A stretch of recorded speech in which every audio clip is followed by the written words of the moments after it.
Hi, and welcome to the second part of Chapter 5. We were talking about how to get power and how to get along better with your organizational politics going on at work. And we talked about things you can do to increase your power or and better at organizational politics. We talked about next slide, which is up here.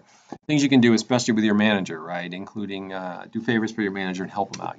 Part of your job is to make them look good, right? So be an honest, loyal, good team player. Not a lot of backstabbing, gossiping, earn other people's respect, right? Develop a team, right? And so you got to be a team player and you got to learn how to be a team leader, right? Those things are absolutely vital. So you need to work with others, right? You need them. You can't succeed without others, right? And again, I talked about gaining recognition. Find ways to let players know that you are doing a good job. Um, I was a quality engineer at one point in my career, and they implemented a new quality training program in our factory. We were making two-way radios for the police and things for General Electric. And so what I I I gave that training program, but we also made a number of changes that had huge improvements in the quality area. So the question was, now we have these huge improvements. What do I do about it? How do I tell somebody? Do I just, because my boss wasn't about to go pouting around to everybody because he had been charged that area for a long, long time. And so somebody might ask, why now, right? So what I did was I wrote a letter to the head of quality for the company saying, hey, we implemented a new quality program, and look, it worked. Look at these huge numbers we put up, right? So he forwards it to the general manager of the division saying, hey, look what this area did improving using my new quality system that I implemented, which was true. So he implemented it. So he wants everybody to know because it was his idea to spend money on this new quality system. But of course, everyone realized that okay, some areas of the factory improved, some areas did not. In my area, the factory improved a lot. So maybe Schindler had a heck of a lot to do this. So I got a handwritten note from the general manager saying, "Hey, great job, Schindler, keep it up," right? And I literally stapled that note, the original note, to my annual performance appraisal, right? So my manager had no choice but to give me all exceeds on all the different categories on the performance appraisal, right? So the point is, do something well, do something good, and then figure out a way to indirectly call attention to it so you get some credit for it. And that doesn't come natural to everybody. Right? It took me a long time to learn this too, and a lot of other people. So think about things you can do to quietly call attention to your successes. All right, so networking, right? We mentioned networking, and certainly it's in terms of looking for jobs. There's nothing more important. It is the number one way to find a job. And here we have a quote that says it's more than all other methods put together, right? So it's who you know, who your friends know, who your network knows, right? So it's your network, and then it's all the networks therein, right? So there's a lot of things that affect that. And sometimes women, it says there, women struggle with networking, and that's because often in certain workforces, women are outnumbered by the men, so it's sometimes harder to fit in. If the guys are all going golfing or something like that, it might be a little more difficult for women to fit in certain network activities. Right. So part of the networking process is to create a 1-minute self-sell, right? That's where you introduce yourself to somebody in 1 minute or less. Sometimes they're called elevator pitches or elevator speeches, right? So you should have something that you can quickly say that sums up your experiences, your background, what it is you do, what it is you're about. It tells people very quickly, maybe only in 30 seconds, right? All right, all about you. So you can so you can introduce yourself very quickly. Right? As you build yourself up to be a network, right, you should list and prioritize your talents and characteristics of a new idea, right? So think what it is you're looking for. What is it you can do? What's the job you're looking for, and how do you fit, right? And then translate your talents into accomplishments. So you need to have accomplishments to talk about to get you your next job, right? And then you need to work at this. You need to set networking goals, right, and try to build it up. This is a effort. This is an activity that you're going to engage in. It's going to take work. So when you do this 1-minute self-sell, some things you want to have is your career, right? So your most recent career or school history. I just graduated recently with a business degree, or recently for an MBA, and such. My undergrad is in biology, right? And then you can talk about recently I've been in jobs, this, and this. Plans for the future, right? I kind of like a job of doing something like this, or I kind of like some type of job in the medical industry, or whatever it happens to be. So maybe it's you're looking for an industry, or you're looking for a specific job and you don't care what industry it is. Encourage two-way communication. So a good way to do it is end with a question. Is there anything you think I should do to improve my opportunities? Is there anything you suggest that might help? Or is there anything, do you know anybody who might be able to help me in this search like this, right? So end with a question so they have to respond, so they can't just go, oh, that's nice, and just kind of slough you off there. Whoops, sorry. Hit the end button. So part of this developing your work with network, right? You start with who you know, and then you expand to who they know. And you can do this with referrals from others, and also volunteer work, right? Do things outside of work to expand your network. It also is a great chance to expand your leadership experience. I've had MBA students tell me, oh, I can't practice my leadership because they won't let me be a leader at work. Okay, all right, I get that. You're at work 50 hours a week, but you got a lot of time when you're not at work. So volunteer, practice your leadership outside of work. That way, when you do become a leader in your current organization or your future employer, right, you have some experiences, you have something to talk to. Or when you interview for a leadership job, you can say, oh yeah, I show, even though I don't do any leadership at work, I do lots of leadership, and here's why. And then you can bring all that up, right? So just remember, it still counts if you did it for free. Matter of fact, I think sometimes it counts more because you did it for free. Now, a lot of people do things that get paid for. When you do it for free, I think that makes a difference. Okay, let's talk about negotiations a little bit, right? When we negotiate with people, we're going to try to influence them. So leaders do a lot with negotiation. So let's talk about it, what it is, right? So it's a process in which two or more parties are in conflict, right? They haven't reached an agreement. That's why they have to negotiate. And it can be a lot of things, whether in sales or labor relationship or whatever.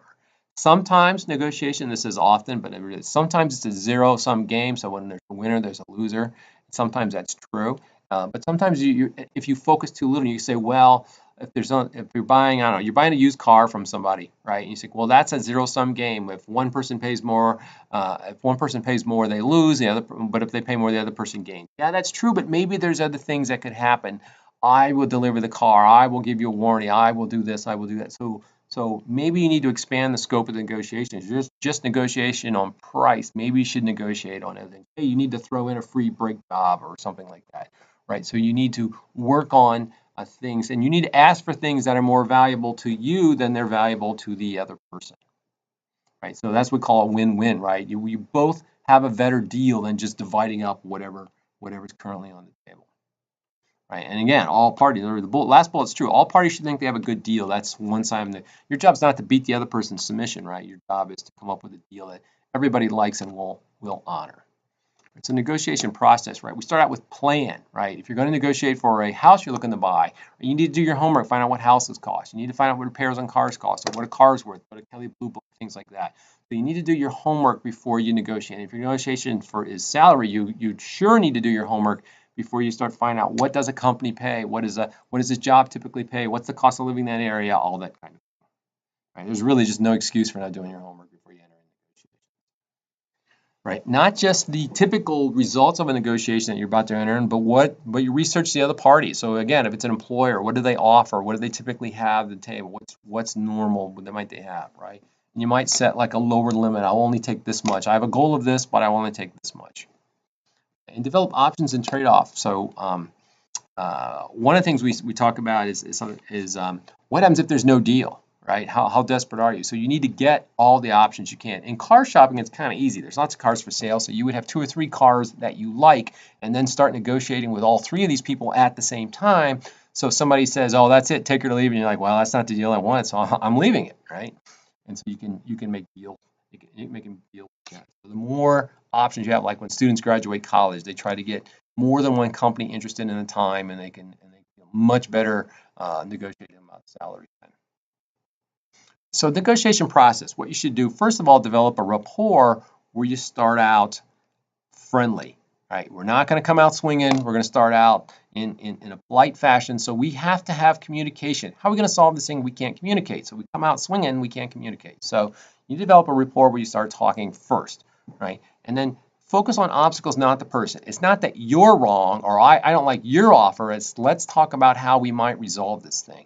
A good technique is not mentioned in the book is rather than you face each other in an adversarial relationship, write the issue on a whiteboard and you both turn and face the whiteboard. So it's you two working together to solve this issue as opposed to you and I are nose to nose having a personal grudge match. Often the advice is, particularly on salary, let the other party make the first offer, see what they have to say. If you make the first offer, you are probably going to be wrong, and you're either going to be too high or too low. So if you're too high, you're going to take yourself out of the running, and if you're too low, you've sold yourself too cheaply. So much better off to stop and let the other person make the offer. And my advice on job offers is, right, you would never want to turn it down. I would say things like, other companies are offering this much, and even show them the data because you've done your homework, and then say things like, is there any room for changing this offer, any room for improvement? Notice because once you turn it down, that might be it. They might not put it back on the table. But you don't turn it down. You just ask them if there's any opportunity for them to add to it. That would be under the ask questions line down here, right? And don't feel like you have to give in too quickly. Right? And if you have to give up something, ask for something in return. They say, "Oh, this is such and such job. We want you to start, in a week. We're going to hurry." Like, well, okay, but I'm going to need some help moving. Can you hire somebody to help me pack, or something like that, right? If they're asking you for something, don't be afraid to ask. Right? And then if you don't if you're not getting what you want, right, you may try to create a sense of urgency. So salespeople do that. I have somebody else coming to buy this thing. A lot of tricks like that. And maybe you could say, remind them that this person says, I'm not going to, make a deal with you, make a business deal for you. That you're like, oh, really? You're going to go back and tell your boss that you came all this way and we've been at it for days and you don't have a deal? That sounds like a bad thing to say. So remember that, so there's a lot of techniques you can go. And again, if you look on the internet, there's lots of advice on how to negotiate. But most of us could use a little help in that area. But certainly don't let time.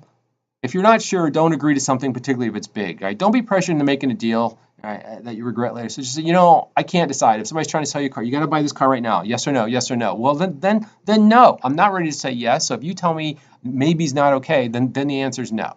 Right? So don't be scared to say no, and particularly with things where there's lots of choices like cars. My God, there's thousands of cars for sale every day. So don't be afraid to say, then I pass and I'll go find something else.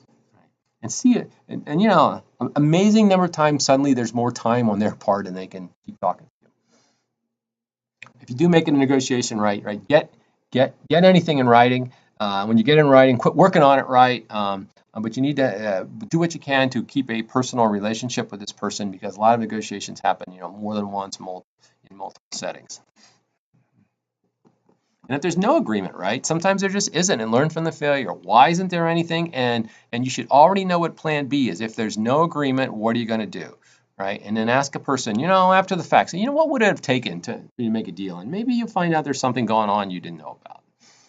Okay, so again, there's lots of advice on negotiation out there. A couple things to remember, right? Do your homework. Don't be the first one to give a number if you can at all avoid it, even if they squeeze you hard for it.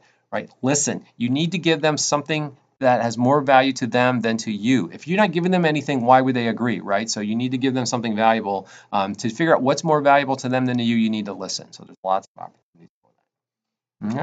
All right. So good luck with that, and this concludes chapter 5.